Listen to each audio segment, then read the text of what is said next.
Hello दोस्तों, आप सभी को आज का इस वीडियो में स्वागत है। आज के इस वीडियो में इंडियन रेलवे एग्ज़ाम के रिलेटेड टॉपिक मैंने लेकर आया हूँ। RPP exam, NTPC, group D, ALP, RPF exam के लिए बहुत ही लाभदायक होगा ये वीडियो। आज का ये वीडियो एमसीक्यू फॉर्मेट विज्ञान विषय पर होगा और साइंस रिलेटेड होगा। ज़रा मैं देर नहीं करूँगा। अब मैं प्रथम प्रश्न में चलता हूँ। प्रथम प्रश्न इस प्रकार का है, which cell organelles is called suicidal bag. इसको हिंदी में किया जाता है, किस कोशिका को आत्मघाती थैली कहा जाता है। आत्मघाती थैली सुसाइडल बैग लाइसोसोम को कहा जाता है। ये बहु उपयोगी होगा, आपको याद रखना चाहिए, एग्जाम में आ सकता है। अब दूसरे प्रश्न पर चलते हैं। अंग्रेजी में इस प्रकार का है, who is known as father of genetics. आनुवंशिक का जनक किसे माना जाता है। आनुवंशिकी का जनक किसे कहा जाता है। इसका उत्तर है ग्रेगर मेंडल। अब देर नहीं करते हुए हम प्रश्न नंबर 3 पे चलता है। इसके प्रश्न है, what is the structural and functional unit of human kidney. What is the structural and functional unit of human kidney. मानव गुर्दे विक्रय की संरचनात्मक और कार्यात्मक इकाई क्या है। The structural and functional unit of kidney is nephron कहा जाता है। अब प्रश्न नंबर 4 पे चलते हैं। कौन सा विटामिन पानी में घुलनशील होता है।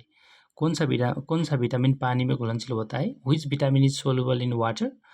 इसका आंसर है vitamin B and vitamin C. अब प्रश्न नंबर 5 पे चलते। पाँचवा प्रश्न इस प्रकार है, deficiency of the which vitamin cause night blindness. किस विटामिन की कमी से रतौंधी लगता है। किस विटामिन की कमी से रतौंधी लगता है। और विटामिन ए की कमी से रतौंधी लगता है। अब प्रश्न नंबर 6 पे चलते हैं।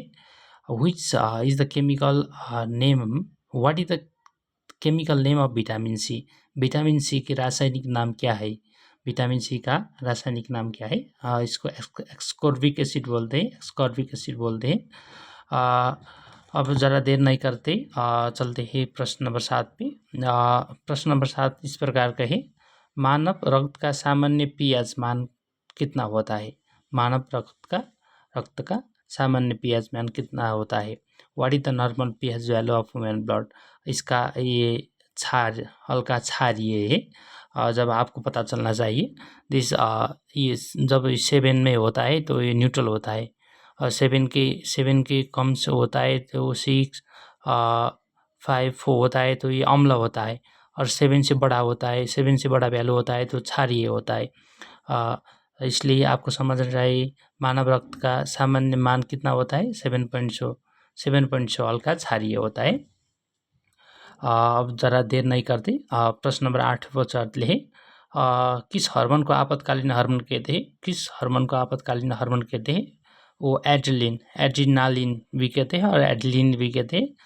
एड्रीलिन हार्मोन को आपातकालीन हार्मोन कहते हैं। इसके अंग्रेजी में अनुवाद करें तो इस प्रश्न का, which hormone is known as the emergency hormone और flight hormone, that is adrenaline. अब प्रश्न नंबर 9 पे चलते हैं। पौधे में जड़ से पत्ते तक पानी का परिवहन कौन सा उत्तरक पहुँचता है। इसको अंग्रेजी में पढ़ते हैं, which tissue transport water from roots to leaves in the plant. ये जाइलम करता है और खानों को पत्तों से पौधे तक पुराने का काम फ्लोएम करता है। तो और जड़ों से पत्तों तक और विभिन्न पार तक पानी को पहुँचाने के लिए, पानी को परिवहन करने के लिए क्या करता है, जाइलम करता है। ऐसे ही हम प्रश्न नंबर 10 पे चलते हैं। प्रश्न नंबर 10 में सर्वदाता रक्त का समूह कौन सा है। सर्वदाता रक्त समूह ओ पॉजिटिव है। अब और किसी वक्त आपको प्रश्न के उत्तर में क्या भी देता है, ओ नेगेटिव भी देता है। अब ये दोनों में क्या है आपको पता चलना चाहिए। विश्व के अधिकांश 80%, 80 से ज़्यादा प्रतिशत व्यक्ति में ओ पॉजिटिव है। तो यूनिवर्सल सर्वदाता किसको कहता है, ओ पॉजिटिव को कहते हैं। लेकिन सभी रक्त समूह को कौन सा रक्त देने के लिए योग्य है, देने के लिए मिलता है? ये ओ नेगेटिव सबको देना मिलता है, लेकिन ओ नेगेटिव देना मिलता है, ओ पॉजिटिव नहीं मिलता है। लेकिन हम ओ पॉजिटिव को क्या कहते हैं? यूनिवर्सल डोनर कहते हैं। क्यों कहते हैं? कि इस संसार में 80 से ज़्यादा प्रतिशत लोगों का रक्त समूह क्या है? ओ पॉजिटिव है। तो ऑप्शन में आपको यूनिवर्सल ब्लड डोनर के केस में O negative answer, O negative option दिया है, तो आपको ओ नेगेटिव चूज़ करना पड़ेगा। लेकिन ओ नेगेटिव नहीं दिया है तो आपको क्या चूज़ करना पड़ेगा? ओ पॉजिटिव चूज़ करना पड़ेगा। साथियों, आज के लिए इतना ही। आपके एग्ज़ाम अच्छे ही होंगे। तैयारी ज़रा जोर लगा कर करें। Thank you so much for watching this video. If you like our video, then you can subscribe our channel. Okay, see you on next video.